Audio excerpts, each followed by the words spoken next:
Welcome to the Retirement Guide Podcast. I'm your host, George Jameson, owner of Capital Wealth Group, a flat fee only advisory firm. Whether you're nearing retirement or already retired, join me each week as we explore the world of retirement planning and equip you with the knowledge and tools you need for a successful retirement. In today's episode, we're talking about fixed index annuities. I'll explain how they work, how they have historically performed, what they were designed to do, the two main reasons retirees may consider buying one, what's a renewal rate and why should they matter, and then my unbiased opinion on fixed index annuities. If you're interested in learning about other types of annuities, please check out my two previous annuity episodes from last week. So let's get started. Fixed index annuities, also called FIA annuities, are very complex and often sold using exaggerated claims. I will reveal what you didn't know about FIA annuities that no one has told you before. A lot of people have been asking me about FIA annuities lately, and many people are selling them often with unrealistic illustrations. Per LIMRA.com, in the first quarter of 2023, fixed index annuities jumped 42% to $23.1 billion, setting a record for the third consecutive quarter. LIMRA expects FIA sales to grow as much as 10% in 2023. So here's what to remember. If it sounds too good to be true, get a second opinion. No two FIA annuities are exactly alike, and the contracts are only as good as the language used and the credit of the company backing them. In addition, the insurance company can change the cap rate, the participation rate, and the spread every year. Before you buy, read and understand the prospectus and check the historical rates to see how they've changed over time. It's critically important to read and be aware of the fine print. FIAs can offer both principal protection and a lifetime income, depending on the options you choose. If you choose an income rider, then the main use is lifetime income.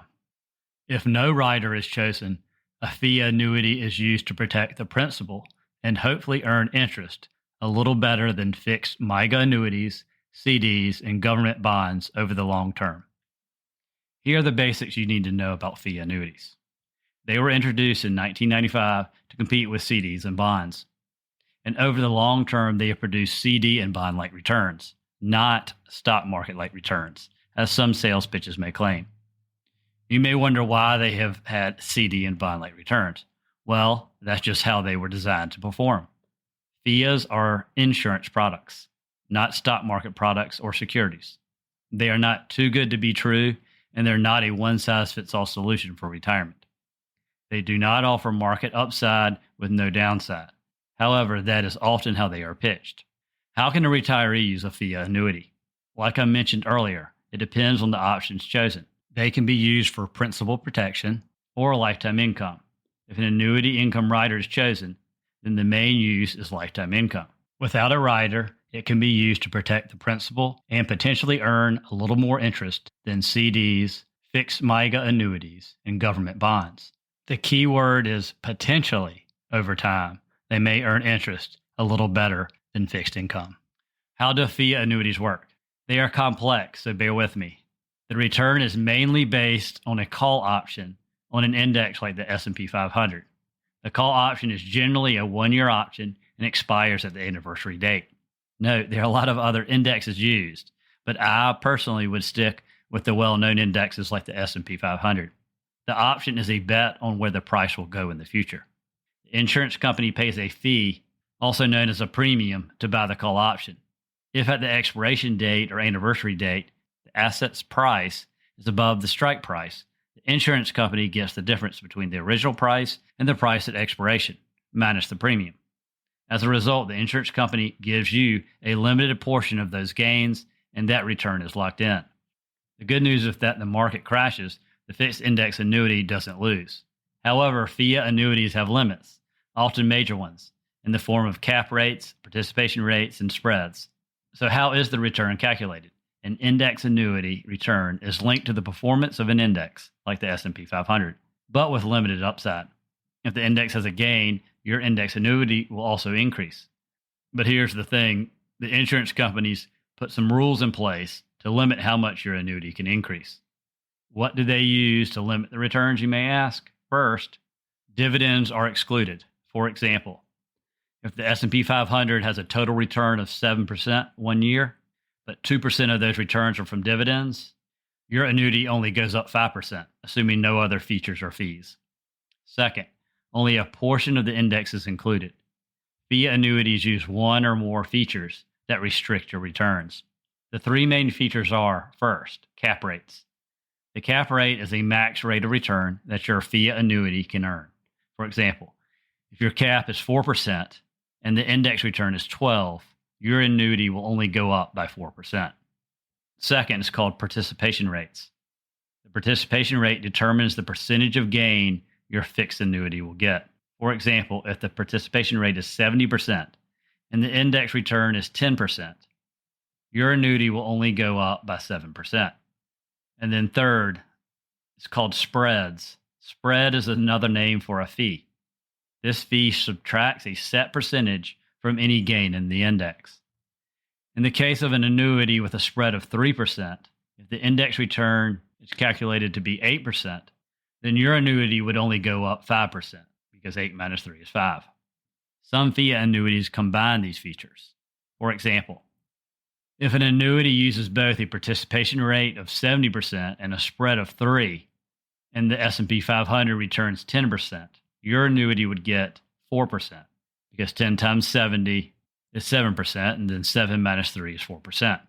These features can reduce your return in the same way that a direct fee would, even if the annuity is called a no-fee annuity.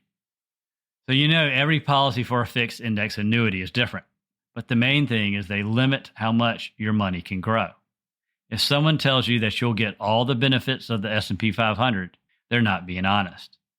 Here's another thing. Some annuity companies give you a really high growth limit in the first year, making it look great. But then they change it after the first year, and that can be a problem. Renewal rates are crucial in index annuities.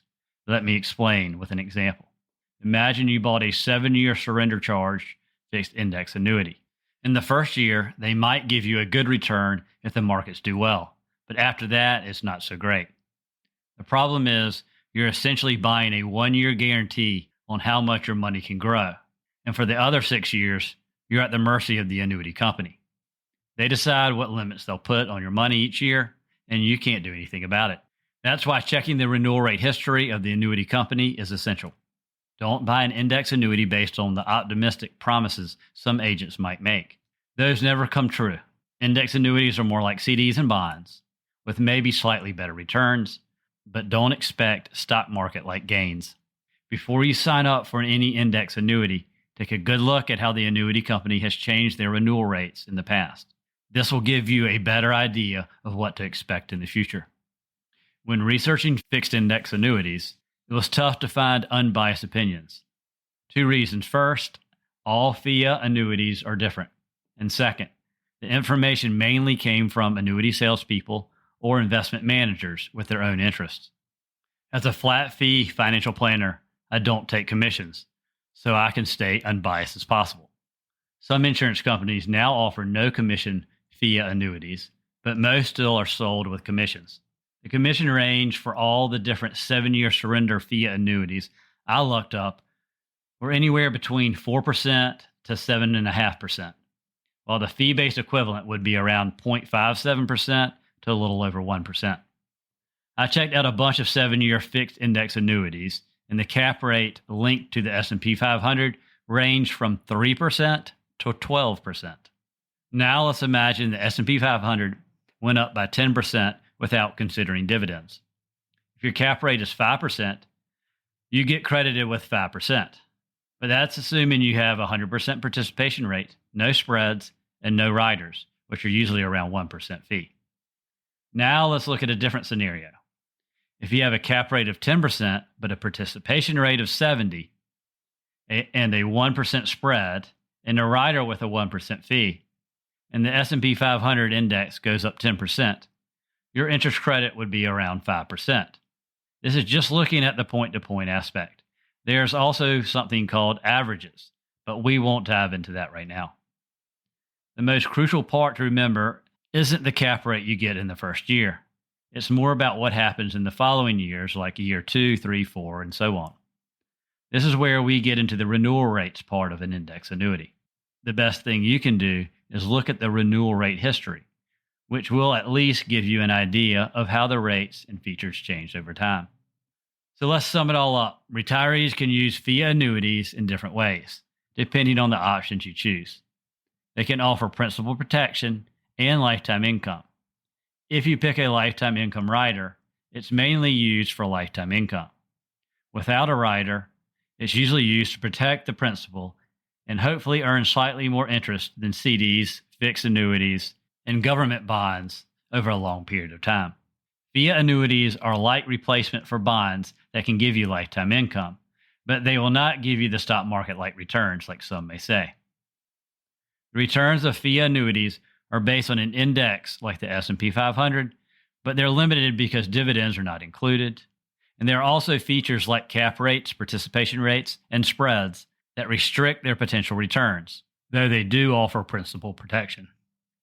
In my opinion, if you want guaranteed lifetime income in retirement with the best rate, compare FIA annuities to fixed index annuities with a lifetime income rider. If you're looking for bond-like returns with principal protection, a fixed index annuity may fit into your retirement plan. But considering the current interest rate environment, fixed MYGA annuities, government bonds, and CDs might be a better choice today. Always be cautious and do your research because fixed index annuities are very complex, often have high surrender fees. Each one can be very different, and they can change the rules every year. Thank you for tuning in to this episode of The Retirement Guide. If you enjoyed this episode, please subscribe and leave a 5-star review to help others discover the show. For questions, ideas, or discuss your retirement plan, reach out to me, George Jameson, at Capital Wealth Group. Visit our website at capitalwealthplan.com to learn more.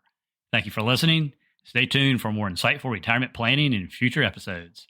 And now for the disclaimer. The information discussed in this podcast is for general explanations and education only. It is not tax, legal, or investment advice. Before considering acting on any information heard here, first consult with your tax, legal, or investment advisor. Thank you and have a great day.